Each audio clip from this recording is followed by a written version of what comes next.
من يوم الجمعة فاسعوا إلى ذكر الله وذروا البيع ذلكم خير لكم إن كنتم تعلمون فإذا قضيت الصلاة فانتشروا في الأرض وابتغوا من فضل الله واذكروا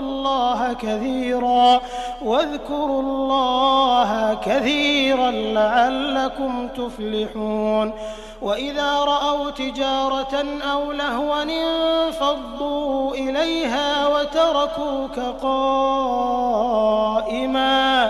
قل ما عند الله خير من اللهو ومن التجارة والله خير